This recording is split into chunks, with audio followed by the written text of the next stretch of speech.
साथियों, आप सभी को मेरा नमस्कार। तो हम उसको तमाम अवसरवादियों को स्वीकार कर लेंगे। हम रामविलास जी को स्वीकार किए, चिराग को स्वीकार कर लिए, लेकिन हम असदुद्दीन ओवैसी को स्वीकार नहीं करेंगे। क्यों नहीं करेंगे? प्री पोल अलायंस नहीं किया इसलिए नहीं करेंगे। पहला आदमी है। चुनाव पिछली बार 2000 मुझे याद है कि 2015 में एक सीट नहीं जीता था उन्होंने, 5 सीट जीता, जमीन खड़ा करी, कैडर बनाया। आप लोगों को पता नहीं होगा, जब मैं देखता हूं कुछ मेरे साथी सीमांचल के हैं, हसन जावेद जैसे, वो जिस तरह की एक बात और जान लीजिए, वो अब उनके विधायक काम न करे तब आप बताइएगा सबसे बेहतरीन काम करेंगे MIM के विधायक। ये 5 साल अगले आप देख लीजिएगा इस चीज को। यह बात लोग जानते ही नहीं, समझना ही नहीं चाहते। किसी व्यक्ति का इस कदर विरोध वोट कटवा है, वो उसको मजाक समझ रखे हो। किसका बेटा है वो पता है?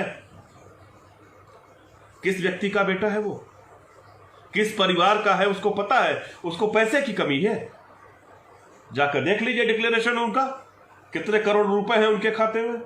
वो पैसे के लिए चुनाव नहीं लड़ रहा, उसको अपना व्यवसाय नहीं चलाना है। एक आदमी कोई कह रहे थे, कोई मुस्लिम भाई कह रहे थे कि व्यवसाय के लिए अपना वो ये सब कर रहे हैं। कौन सा व्यवसाय? बिहार जैसे गरीब राज्य में कौन सा व्यवसाय करेंगे? पहला आदमी है। चुनाव का नतीजा घोषित हुआ, राजद से साफ साफ कहा कि नहीं, मैं महागठबंधन, लालू जी मैं आपके साथ खड़ा हूं, लालू जी मैं आपके साथ खड़ा हूं, लेकिन यह मत सोचिएगा कि डर के खड़ा हूं। इसलिए खड़ा हूं क्योंकि बीजेपी सत्ता में ना आए, इसलिए खड़ा हूं। और वो आदमी संगठन खड़ा करना जानता है। उत्तर प्रदेश में भी पिछली बार विधानसभा चुनाव में उनकी आपने देखा था क्या स्थिति रही थी। लेकिन देखिएगा, अगर यूपी में कल को ओवैसी सीटें जीत के ना ले आए तो कहिएगा आप हमसे। अब तो उनकी पार्टी का और विस्तार होगा। सीमांचल में 5 जीते हैं, अगली बार विधानसभा चुनाव होगा 25 जीत जाएंगे वो।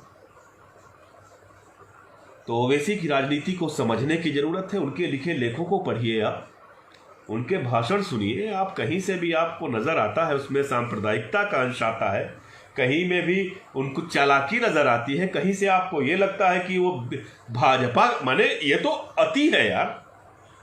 जिस आदमी ने अपना पूरा कैरियर दांव पे लगा दिया भाजपा के विरोध के लिए, पूरी राजनीति उसके भाजपा के विरोध पे है, बार बार बार बार तमाम तरह के विरोध उसका। ये क्या है? मुस्लिम है इसलिए भाजपा के साथ चला गया, चुनाव में खड़ा हो गया दूसरे राज्य से आकर के, इसलिए वो भाजपा के साथ चला गया। ये इस किस्म की राजनीति नहीं करनी चाहिए, ये गलत बात। वो बिल्कुल अलग टाइप का ऐसा मैंने देखा ही नहीं। पार्लियामेंट में जब वो बहस करते हैं तब देखिए उनके बात कर। एक बात और बताऊं जो शायद आप लोगों को नहीं पता होगा, तमाम पार्टी के राष्ट्रीय अध्यक्ष ऐसे हैं कि अगर आप उनसे मिलने की कोशिश करिए तो आपको लगेगा कि अरे भगवान, कैसे मुलाकात हो जाए। जिस वक्त भाजपा सत्ता में नहीं थी, मुझे याद है कि मैंने, अब नड्डा जी अध्यक्ष बने हैं, सत्ता में नहीं थी, 2013 की बात है, मैं नड्डा जी से मिलने गया, मुझे 25 से 30 मिनट इंतजार करना पड़ा। ओवैसी जी को एक बार फोन किया, उन्होंने कहा तुरंत आ जाइए, कोई बात नहीं। तो यार बड़े कहने की बात है, वो इतना सुगम है, उसके कंस्टिट्यूएंसी के लोग इतना जल्दी आसानी से मिल सकते हैं। वो खुदे मजलिस लगा के बैठ जाएगा, अपने इर्द गिर्द लोगों को खड़ा कर लेगा, मोटरसाइकिल चलाने लगेगा, बैठ जाएंगे लोग उसके अगल बगल में। ऐसा नेता चाहिए ना। इससे क्या फर्क पड़ता है कि वो दाढ़ी रखता है, टोपी रखता है, इतनी बड़ी शेरवानी पहनता है। जाकर देखो बॉक्सिंग रिंग में जब उतरता है, टी शर्ट पहन करके जाकर देखो, शर्म आएगी या क्या अपनी पर्सनालिटी पर शर्म आएगी जब उसकी पर्सनालिटी देख लोगे, जब वो बॉक्सिंग रिंग में बॉक्सिंग करता है। शानदार नेता। और हमें यह सब, ये दरअसल हमारी छोटी सोच को बताता है। हमने कुछ लोगों को, मैं एक बात बार बार कहता हूं, केवल भाजपा में नहीं, देश के तमाम राजनीतिक दलों में एक मोदी कोई व्यक्ति का नाम नहीं है खाली। मोदी जी, नरेंद्र मोदी एक व्यक्ति हैं। उनका जो अक्स है, अक्स, वो तमाम राजनीतिक पार्टियों में दिखाई देता है। तमाम लोग जो धर्मनिरपेक्षता की बात करते हैं उनमें दिखाई देने लगा और नजर आता है साफ साफ। अरे यार सब तो ठीक है, लेकिन मुस्लिमों का मन नहीं बढ़ना चाहिए। मालूम हुआ कि वामपंथी पार्टी की है। अरे यार क्या मन बढ़ना क्या होता है? क्यों नहीं मन बढ़ेगा? क्यों इस देश के हिंदुओं का, इस देश के मुसलमानों का, जो इस देश के स्वतंत्र नागरिक हैं, इस देश की नागरिकता ले रखे हैं, उनका मन क्यों नहीं बढ़ना चाहिए? आजाद भारत के हिंदुस्तानियों का, जिसमें हिंदू मुस्लिम सिख ईसाई सब है, मन क्यों कर नहीं बढ़ना चाहिए? मन बढ़ा के रखना चाहिए, मन को छोटा करके नहीं रखना चाहिए। बढ़ने दो मन। असदुद्दीन ओवैसी का आज देखा कि टीएमसी का कोई बोल रहा था, एमपीए की विधायक है कि प्रदेश अध्यक्ष है, वो बोल रहा था कि ओवैसी बीजेपी को वो कर रहे हैं। क्या किया है तुमने? हम नहीं जानते हैं, नहीं बोलते हैं टीएमसी के बारे में। वो तो क्या सोच रखा है तुमने? ममता बनर्जी, यह सच्चाई है, बीजेपी नहीं है, लेकिन यह सच्चाई है पूरे बंगाल में। अगर उनकी पराजय होती है तो केवल इसी वजह से होगी।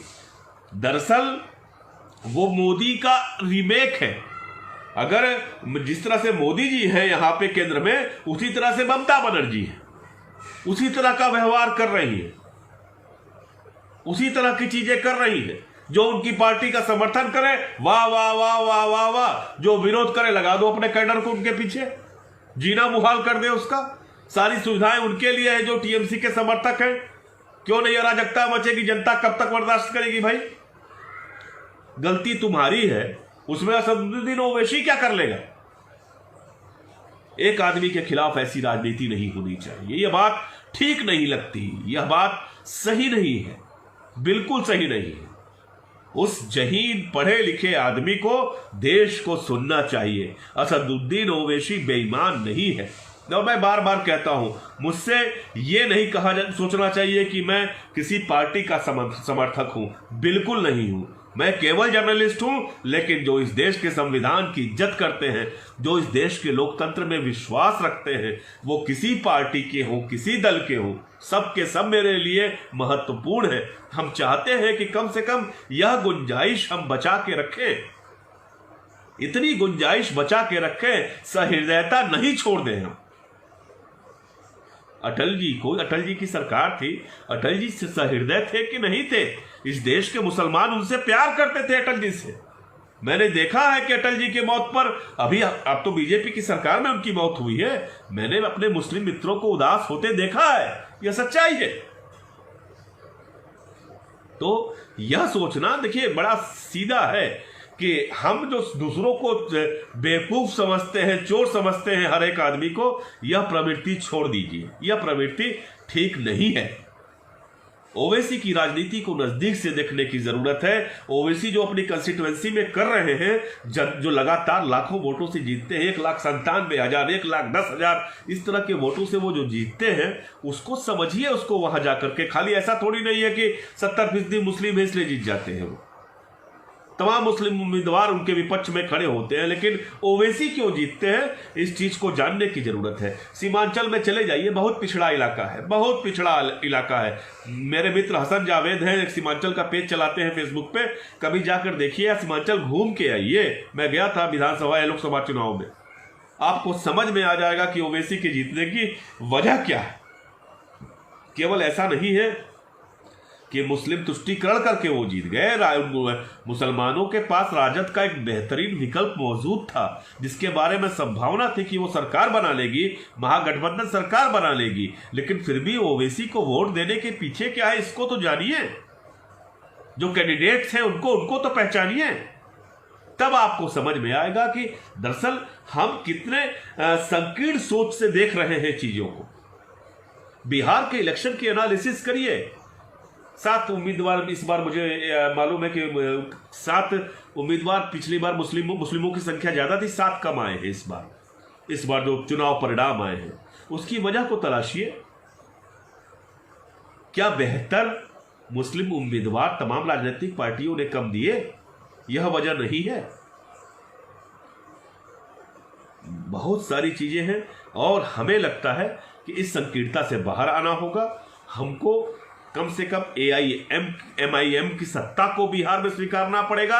असदुद्दीन ओवैसी को बतौर पॉलिटिशियन स्वीकार करना पड़ेगा और हमें अपने दिमाग से यह बात पूरी तरह से निकालनी होगी कि असदुद्दीन ओवैसी बीजेपी की बी पार्टी या वोट कटवा है। साहसी राष्ट्रीय अध्यक्ष है एक पार्टी का,